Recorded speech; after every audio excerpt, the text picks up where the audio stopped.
আসসালামু আলাইকুম রহমতুল্লাহি বারাকাতুহু। আজকে আমরা কেমিস্ট্রি এর প্রথম অধ্যায় নিয়ে আলোচনা করব। সেকেন্ড সেমিস্টারের দ্বিতীয় অধ্যায়, প্রথম অধ্যায়ে রয়েছে পারমাণবিক গঠন। এখানে মোট অধ্যায় সংখ্যা রয়েছে তোমার 15টি অধ্যায় রয়েছে। এই 15টি অধ্যায় পর্যায়ক্রমিকভাবে আমরা সমাধান করে দেব। তো পর্যায়ক্রমিক ক্লাসের আজকের ক্লাসে আমরা মূলত কিছু স্পেসিফিক বিষয় নিয়ে আলোচনা করব, যেগুলো খুবই বেসিক এবং ফান্ডামেন্টাল নলেজ। এর মধ্যে রয়েছে আমাদের তিনটি জিনিস, সেটা হলো define elements, atoms and molecules. এখন এই জিনিসগুলো আমরা ইংলিশে লেখা আছে, আমরা এগুলোকে একটু বাংলায় বোঝার ট্রাই করি। ডিফাইন মানে কি? সংজ্ঞায়িত করা। এলিমেন্টস মানে পদার্থ, এলিমেন্টসের বাংলা হলো পদার্থ। আর অ্যাটম, অ্যাটম মানে কি? অ্যাটম মানে হলো তোমার পরমাণু। তার সাথে সাথে মলিকিউলস মানে হলো অণু, মলিকিউলস মানে অণু। এখন আমাদেরকে এই তিনটা জিনিসকে সংজ্ঞায়িত করার জন্য বলছে, তো আমরা একটু সংজ্ঞায়িত করার ট্রাই করি। পদার্থ আমরা ক্লাস 6-7 থেকেই পড়ে আসতেছি। পদার্থ যার ভর আছে, যে জায়গা দখল করে, যে স্থান বিনিময় করতে পারে এবং যার একটা ঘনত্ব আছে নির্দিষ্ট পরিমাণে, তাকে আমরা পদার্থ বলছি। তো পদার্থ মূলত আমাদের এই পরিবেশে দুই ধরনের পদার্থ হয়ে থাকে, একটি মৌলিক পদার্থ আর একটি যৌগিক পদার্থ। আমরা একটু লিখে ফেলি। পদার্থ দুই ধরনের হয়, পদার্থ দুই ধরনের হয়। এক নাম্বার মৌলিক পদার্থ, মৌলিক পদার্থ। দুই নাম্বার যৌগিক পদার্থ, যৌগিক পদার্থ। মৌলিক পদার্থ জিনিসটা কি, এটা একটু বুঝি আমরা। মৌলিক পদার্থ মানে হলো ওই সকল পদার্থ, যে সকল পদার্থকে ভাঙলে বা বিশ্লেষণ করলে একটি স্পেসিফিক এলিমেন্ট পাওয়া যায়, একটি স্পেসিফিক অ্যাটমস পাওয়া যায়। যেমন আমরা সোনার কথা চিন্তা করতে পারি, গোল্ড।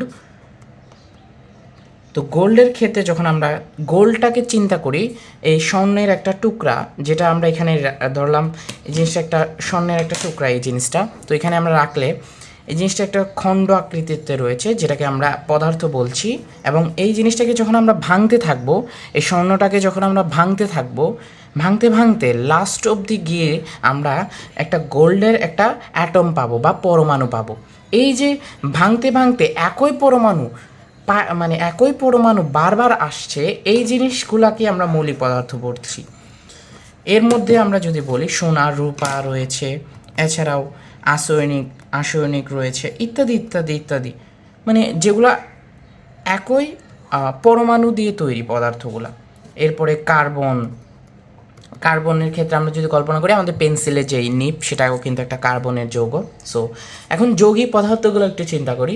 যৌগিক পদার্থগুলোর মধ্যে যদি আমরা প্রথমে যদি বলি, কল্পনা করতে পারি HCl। এখন HCl জিনিসটা কি? HCl এর নাম হলো হাইড্রোক্লোরিক অ্যাসিড। এটাকে আমরা বলি পাচক রস। এটা আমাদের পেটে গ্যাস্ট্রিক রস হিসাবেও পরিচিত হয়, পিত্তথলি থেকে নিঃসৃত হয়, যা খাবার হজমে সহায়তা করে। তো এই যে HCl, এই HCl পদার্থে মোট দুইটা অংশ আছে, একটা হাইড্রোজেন, একটা ক্লোরিন। তো এই HCl এর যখন আমরা কল্পনা করি, বা এই যৌগটা যখন কল্পনা করি, তখন আমরা এটাকে বলবো যৌগিক পদার্থ, কারণ এটাকে ভাঙলে আমরা একাধিক পরমাণু পাচ্ছি। এরপরে যদি বলো, আমরা যদি আরও কিছু জিনিস বোঝাই, এর মধ্যে চুন বলতে পারি আমরা, calcium carbonate, CaCO3, calcium carbonate, ইত্যাদি ইত্যাদি। যে যৌগগুলো, এগুলো কিন্তু হলো যৌগিক পদার্থ। তো স্পেসিফিকভাবে যদি আমরা বলতে চাই, মৌলিক পদার্থ হলো, একটু সামারি করে বলি, ওই সকল পদার্থ, যে সকল পদার্থকে ভাঙলে তুমি শুধুমাত্র অ্যাক্টিভ মানে পরমাণু, একই জাতীয় পরমাণু পাবা, একই ধরনের পরমাণু পাবা। আর যৌগিক পদার্থ হলো ওই সকল পদার্থ যাদেরকে ভাঙলে বা বিশ্লেষণ করলে একাধিক পরমাণু পাবে। তো এই আমাদের পদার্থের ডিসকাশন এখানেই শেষ। তো এরপরে আমরা আসবো পরমাণুর কনসেপ্টে। এতক্ষণে আমরা পরমাণু অনেকবার শুনেছি, তো এখন আমরা পরমাণু জিনিসটা বুঝি। পরমাণু হলো পদার্থের ক্ষুদ্রতম একক। পরমাণু হলো পদার্থের ক্ষুদ্রতম একক। একটি পদার্থকে ভাঙতে ভাঙতে লাস্ট অবধি যেই জিনিসটা আমরা পাবো, সেটাই হলো পরমাণু, একটি পরমাণু। আমরা এখানে লিখে ফেলি পরমাণু পরমাণু পদার্থের পদার্থের ক্ষুদ্রতম একক, ক্ষুদ্রতম একক। ঠিক আছে, পরমাণু পদার্থের ক্ষুদ্রতম একক। এখন পরমাণু কনসেপ্টটা একটু বুঝতে হলে আমাদেরকে আর একটু বেসিক জিনিস জানতে হবে, যেমন আমাদের পর্যায় সারণী সম্বন্ধে একটু জ্ঞান রাখতে হবে। পর্যায় সারণী, আমরা জানি আমাদের এই পৃথিবীতে মোট 118টি এলিমেন্ট রয়েছে, 118টি পরমাণু রয়েছে, পরমাণু রয়েছে। তো এই যে পরমাণুগুলো, এই পরমাণুগুলোকে সুবিন্যস্ত আকারে সাজিয়ে যেই বিন্যাস বা একটি সারণী তৈরি করা হয়েছে তাকে আমরা বলছি পর্যায় সারণী। ঠিক আছে, এখন পর্যায় সারণীর বিভিন্ন দিক বিশ্লেষণ করার সুবিধার জন্য আমরা মূলত এগুলোকে সিরিয়ালে আনছি। এখন আমি যদি একটা পরমাণুর কথা চিন্তা করি, আমাদের ফার্স্ট যে পরমাণু সেটা হলো হাইড্রোজেন পরমাণু, এরপরে রয়েছে হিলিয়াম পরমাণু, এরপরে লিথিয়াম, এরপরে বেরিলিয়াম, এরপরে বোরন, এরপরে carbon. Hydrogen, helium, lithium, beryllium, boron, carbon, এরপরে রয়েছে nitrogen, oxygen, fluorine. Hydrogen, helium, lithium, beryllium, boron, carbon, nitrogen, oxygen, fluorine, এরকম অসংখ্য পরমাণু রয়েছে আমাদের এই পৃথিবীতে। তো এই অসংখ্য পরমাণু এগুলো কিন্তু লিমিটেড, অর্থাৎ 118টি রয়েছে। এই পরমাণুগুলা দেখতে কীরকম এই জিনিসটা আমাদের একটু বুঝি। পরমাণুগুলো দেখতে হয় অনেকটা এরকম, এই যে কেন্দ্রে এরকম একটা জিনিস থাকে, এরপরে এই চারদিকে এরকম বৃত্তাকার পথে কিছু জিনিস ঘুরতে থাকে। এখন আমরা একটু কনসেপ্টে আসি। তো এই যে জিনিসটা, এই জিনিসটার মধ্যে মূলত থাকে, মানে এটাকে সম্পূর্ণভাবে বলে নিউক্লিয়াস। নিউক্লিয়াস। আর এই যে এগুলাকে বলে হয়েছে কক্ষপথ। আর এই নিউক্লিয়াসের মধ্যে দুইটা এলিমেন্ট থাকে, এটা একটা পরমাণু। ঠিক আছে, এটা একটা পরমাণু, পরমাণুর একটা 3D স্ট্রাকচার বলতে পারো। তো এই নিউক্লিয়াসের মধ্যে থাকে মূলত দুইটা জিনিস, একটা হলো প্রোটন আর একটা হলো নিউট্রন।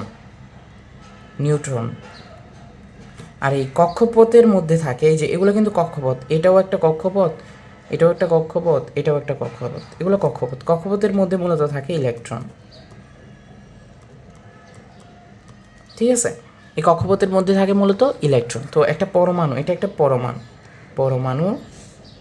ঠিক আছে, এখন এই ইলেকট্রন সংখ্যা অথবা এই প্রোটন সংখ্যা বা নিউট্রন সংখ্যা, এর যেই বৈশিষ্ট্য বা এর যেই তোমার পার্থক্যের কারণে আমাদের এক একটা পরমাণুর নামকরণ করা হয়েছে। অর্থাৎ যার মানে যার একটি ইলেকট্রন থাকে, যার কক্ষপথে একটি ইলেকট্রন থাকে তাকে আমরা হাইড্রোজেন বলি। যার কক্ষপথে দুইটি ইলেকট্রন থাকে তাকে আমরা হিলিয়াম বলি। যার কক্ষপথে 3টি ইলেকট্রন থাকে তাকে আমরা লিথিয়াম বলি। যার কক্ষপথে 4টা ইলেকট্রন থাকে তাকে আমরা বেরিলিয়াম বলি। এরকমভাবে বাড়তে থাকে, 1 2 3 4 5 6 এরকমভাবে বাড়তে থাকে। তো এই হলো পরমাণুর কনসেপ্ট। এখন এরপরে আমরা যেটা দেখব সেটা হলো অণু। তো একাধিক পরমাণু, এই যে একাধিক পরমাণু যুক্ত হয়ে যা গঠন করে তাই অণু। অণু মূলত এই যে HCl আর ক্যালসিয়াম কার্বনের যে সংজ্ঞা, এখানে HCl, এখানে একটা হাইড্রোজেন একটা পরমাণু, ক্লোরিন একটা পরমাণু, এই হাইড্রোজেন একটা পরমাণু, ক্লোরিন একটা পরমাণু। তো এই পরমাণুগুলো মূলত এই পরমাণুগুলো দুইটা একসাথে হয়ে মূলত এই যৌগটা উৎপন্ন করছে। তো এই সম্পূর্ণটাকে আমরা বলছি একটা অণু। ঠিক আছে, অণু। আর এই অণুর ভিতরে এই দুইটা অংশ আছে, একটা হাইড্রোজেন একটা ক্লোরিন। তো এই প্রত্যেককে আলাদাভাবে আমরা বলছি পরমাণু। ঠিক আছে, এটাই হলো অণু পরমাণুর ব্যাখ্যা। তো আজকের ক্লাস শেষে আমরা মূলত স্পেসিফিক যে জিনিসগুলো আমরা টার্গেট করেছি, পদার্থ, পরমাণু, অণু, এই তিনটার আশা করি বেসিক সংজ্ঞা তোমাদের দিতে পেরেছি। আজকের ক্লাসের নোট অনুযায়ী আমরা মোট কয়েকটি কাজ দিব, সেটা এরপরে দেখতে পাবে। তো আশা করছি আজকের ক্লাসটি ভালো লেগেছে তোমাদের। ধন্যবাদ।